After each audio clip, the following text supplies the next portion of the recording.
अस्सलाम वालेकुम मुअज़्ज़िज़ असातिज़े कराम। आज हमने इस सरगर्मी में जो पढ़ाया है वो बच्चों को खेल ही खेल में उन्हें ये तरबियत दी है कि हरूफ को तरतीब से कैसे लिखना है। हरूफ को तरतीब से पहले तो हम उनको ये तरतीब से याद करवाते हैं आ अलिफ मदा आ आम बा बे ते टे से, इसकी तरतीब उनको याद होनी चाहिए।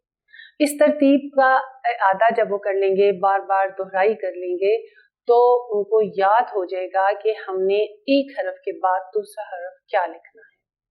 बच्चे को ये असबर करवा दें आ अलिफ मदा बे पे ते टे से, किसके बाद क्या चीज आती है, किसके बाद कौन सा हर्फ आता है। और जब ये दायरे हम मुकम्मल करवाएंगे तो बच्चों को इसका एहसास होगा कि हाँ आ अलिफ लिखा है तो अलिफ मदा है, आ अलिफ नहीं है, बा बे है तो ते नहीं है, पा पे मौजूद है। इसी तरह से जितने हरूफ लिखे हुए हैं, अगर कोई हरूफ मिस है तो उनको इस बात का एहसास दिलाएं कि अगर कोई हर्फ मिस है तो उसको रहने दें, उसको अगले हर्फ पर ले जाएं, हमने इससे अगला हर्फ लिखना है। तो तरतीब वही चलती रहेगी। पहली सरगर्मी में हमने तरतीब लगाना सिखाया है, दूसरी सरगर्मी में हमने खेल ही खेल में बच्चों को ये सिखाया कि पा की आवाज से निकलने वाले जो हरूफ हैं, पा पे है, तो इससे बनेगा क्या। एक पंखा है या एक तरबूज है या आड़ू है, तो उसकी शक्ल बच्चे को नजर आ रही है, लेकिन उसका नाम क्या होगा। जाहिर है पंखे को हम पंखा कहते हैं, हम जानते हैं कि ये पंखा है। पंखा पा से बनेगा। जब बच्चे को हरूफ में सौती असरात वाज़िया होंगे कि ये पा से निकलने वाली जो आवाज है पंखा, बा से निकलने वाली आवाज पंखा नहीं हो सकती, ता से निकलने वाली आवाज पंखा नहीं हो सकती। इसी तरह आप तरबूज सामने रखें, बच्चे से कहें कि बा से बनेगा तरबूज, ता से बनेगा, डेफिनेटली ता की आवाज जब आप निकालेंगे तो बच्चा फौरी तौर पर कहेगा कि ता तरबूज है।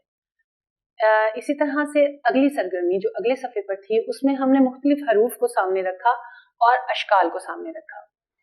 बच्चों से हमने खेल ही खेल में इस तरह से किया है कि जा जीम सा समर बनेगा, आप लाइन लेकर जाएं, जा जीम जहाज। बच्चा पेंसिल पकड़कर उन तमाम अशकाल तक लेकर जाएगा जो उस हर्फ से बनते हैं। आ अलिफ मदा आ आड़ू, ज़हन में आ से यही आता है। सा से क्या ज़हन में आता है, वो बच्चे को असबर होना चाहिए ताकि वो फौरी तौर पर अपनी पेंसिल उसी शक्ल तक लेकर जाए। शक्ल की हर्फ से पहचान बहुत जरूरी है, उसकी बार बार दोहराई करवाना, उसको बार बार पहचान करवाना और उसका ज़हन नशीन, जब तक उसके ज़हन नशीन ना हो जाए उस वक्त तक उसकी दोहराई करवाते रहना और उसकी पहचान करवाते रहना। इस खेल का मकसद यही था। ये पढ़ाई के दरमियान जो एक्टिविटी आती है, जो सरगर्मी आती है, उसका असल मकसद यही होता है कि बच्चे को दोहराई हो जाए, उसको एक दफ़ा आदा हो जाए कि उसने क्या पढ़ा है। उम्मीद है कि ये तमाम वीडियोस आपको बहुत मुआवन साबित होंगी। हमारी वेबसाइट पर तमाम लिंक्स मौजूद हैं। आपको किसी भी किस्म की रहनुमाई की ज़रूरत हो तो आप इस्तेफादा कर सकते हैं। इंशाअल्लाह ताला अगली वीडियो के साथ फिर मिलेंगे। तब तक के लिए खुदा हाफ़िज़।